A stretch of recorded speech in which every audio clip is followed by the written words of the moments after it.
Good morning my all friends, welcome back to my channel. আশা করি তোমরা সবাই খুব ভালো আছো, আমিও ভালো আছি। তো দেখো, এখন কিন্তু অনেকটা সকাল। আমি ভাবলাম অনেক দিন তোমাদের সঙ্গে একটু প্রাকৃতিক দৃশ্য শেয়ার করা হয় না, তাই চলে এসেছি দেখো সকাল সকাল ঘুম থেকে উঠেই ছাদে। আর ছাদের ঘরের জানলা দিয়ে আমি তোমাদের সামনে এই ভিউটা তুলে ধরলাম। কি দুর্দান্ত লাগছে না? আর সাথে পাখির ডাক, মন প্রাণ যেন জুড়িয়ে যাচ্ছে।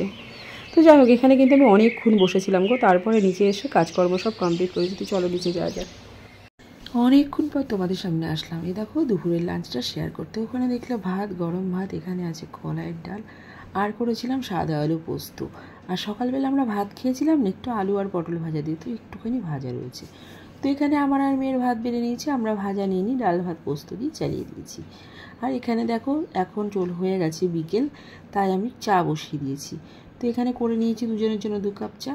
ওদিকে আমার মেজেজা এসছে, তো একটু গল্প টল্প করে নিই, তারপরে একটু বেরোবো, একটু বাজারে যাবি। ইভিনিং বন্ধুরা, এখন বাজে সন্ধ্যে 7:30। এই 7:30টার সময় আমি রেডি হয়ে গেলাম। এই কুর্তিটা বাইরে ছিল, তো এটাই পরে নিয়েছি।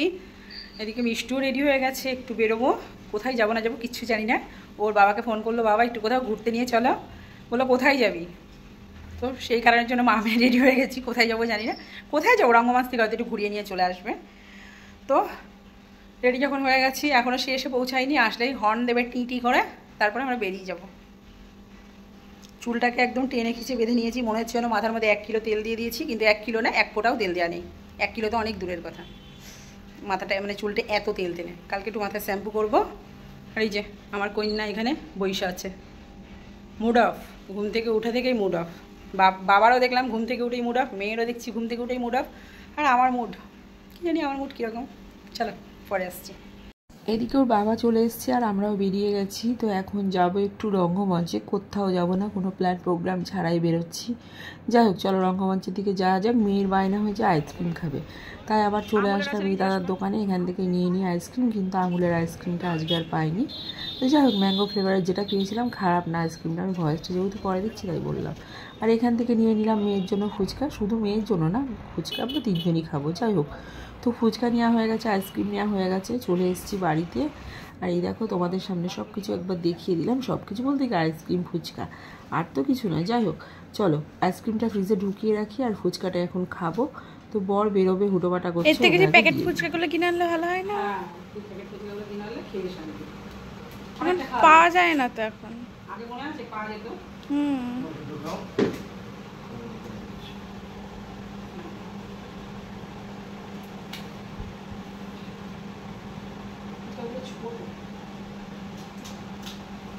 মিষ্টুর বাবা জল ফুচকা খেয়ে চলে গেল, আর আমি আর মিষ্টু এখন খাবো দই ফুচকা।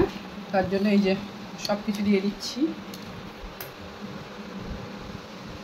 এটা হচ্ছে আমাদের ফুচকা রেডি। চলো টেস্ট করি। হ্যাঁ, হাতের সামনে, মুখের সামনে এরকম ফুচকা থাকলে বসে থাকা যায়? ভালো লাগছে না? না, কেন? পরে আবার সস দেওয়া হলো, আশা করছি এবার ভালো লাগবে। চলো একটা ট্রাই করি।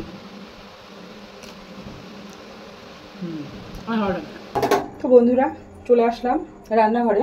রাতের খাবার তো করতেই হবে, তো কি করব ভাবছি, একটু চিড়ের পোলাও করি।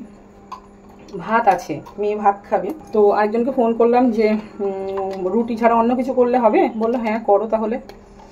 তো বললাম চিড়ের পোলাও, অপশান দিলাম চিড়ের পোলাও খাবে না গোলা রুটি করবো আর কি। তো বললো যে না, চিড়ের পোলাওই করো।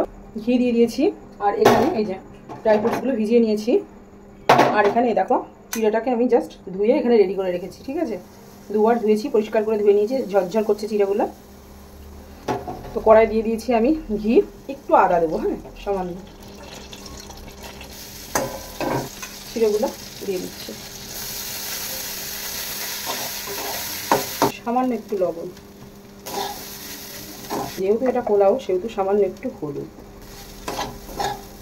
এবার দিয়ে দেবো চিনি। এটা পোলাও একটু মিষ্টি মিষ্টি না হলে তো ভালো লাগবে না। তো এটা আমার রেডি হয়ে গেছে, এবার একটু উপর দিয়ে ঘি দিয়ে দেবো, দিয়ে নামিয়ে নেবো। চলো এটা নামিয়ে নিই।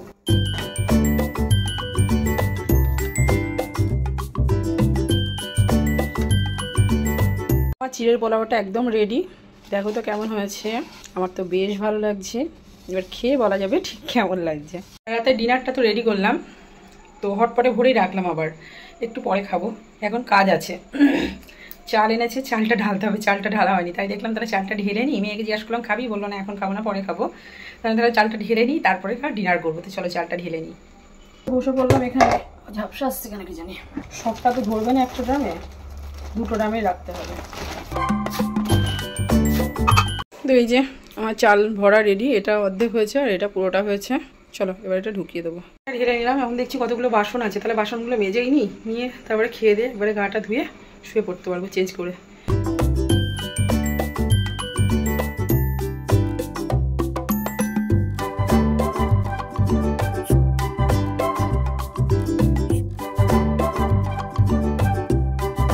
বাসন টাসন মেজে চলে আসলাম, আর এখন বাজে কটা বলো তো, পুরো 9:35। তো এবার খাবো, ঠিক আছে। আমি দেখলাম তার আগে আইসক্রিমটা ঢেলে নিই, মেয়ে তখনই খেতে চাইছিল। তো আমি দেখলাম না বাজার থেকে এসেছি তো, একটু হালকা হালকা নরম নরম লাগছিল, তো যে কারণের জন্য বললাম একটু ফ্রিজে থাক। আর এই বক্সটাও আমার পরিষ্কার ছিল না, একবারে বক্সটাও পরিষ্কার করে নিলাম। দেন এই যে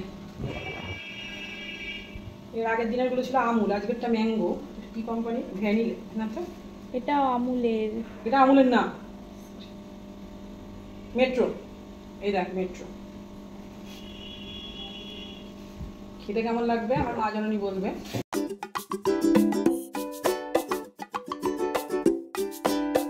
ভালো লাগছে না বারটা? ইটের মতন লাগছে। এরকম বলিস না বাবা, তাহলে খেতে ইচ্ছা করবে না।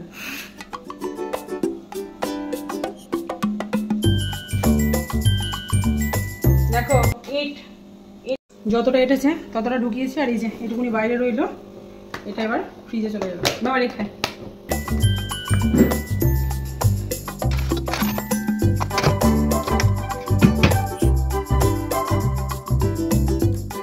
বাবাই কি খুশি, খাওয়া বাদ দিয়ে দেখছে বাবা কি নিয়ে এসছে। ওইটা কি দেখ, অ্যাপি পড়ে গেছে, অ্যাপিটা গরম গরম মিষ্টি, গরম লাগে। মেয়ের খাওয়া হলো, এবার আমরা খাবো। আসেনি যখন খাবো, তো আর ঠান্ডা ঠান্ডা করে লাভ নেই, তাই ঢেলে রেখেছিলাম। এখন এই যে আমাদের দুজনেরটা বেড়ে নিচ্ছি। আমাদের আজকে ডিনার হবে চিনের পোলাও। চলে আসুন। তো এই হচ্ছে আমাদের আজকের ডিনার, দুজনেরই বেড়ে নিয়েছি একবারে। চলো খেয়ে দিই। আমরা খাওয়ার পরে খেলাম মিষ্টি, মেয়েকে বললাম মিষ্টি খা, মেয়ে মিষ্টি খাবে না, তাই ওর জন্য দিয়ে দিলাম দুধ। হ্যাঁ এনে রাত 11টা বাজে বন্ধু, সব কমপ্লিট, খাওয়া দাওয়া বাসন মাজা সমস্ত কিছু কমপ্লিট। ইনফ্যাক্ট জামাকাপড় কাচতে বসিয়েছি এখন আমি, আর গা ধুলাম, গাটা দিয়ে চেঞ্জ করে এসে বসলাম। এখন এই যে মা সরস্বতী নিয়ে বসে আছি আমি, আমার কন্যাকে পড়া ধরবো, পড়া ধরে আমার ভিডিও এডিট করব, তারপরে শোবো। তো চলো আজকের ব্লগটা এখানে এন্ড করলাম। ভিডিওর মধ্যে যদি কিছু ভালো লাগে পাশে থেকে সাপোর্ট করো। ভিডিও করার মতন ইচ্ছা সত্যি বলতে আর নেই গো, কেননা ভিডিওতে একদম ভিউ নেই। এত সারাদিন এত খাটনি করে ভিডিও করে যদি ভিডিওতে ভিউ না থাকে, তার মতন কষ্ট বলতে আর কিছুতে হয় না। তো যাই হোক, আমার কথাটা সবাই না বুঝলেও যারা আমার মতন ব্লগার, তারা ছোটো হোক আর বড় হোক, সবাই এই কথাটা অন্তত বুঝবে, সাধারণ মানুষ বুঝবে না। তো চলো যদি পারো পাশে থেকো, এটুকুই বলবো। টাটা, ভালো থেকো।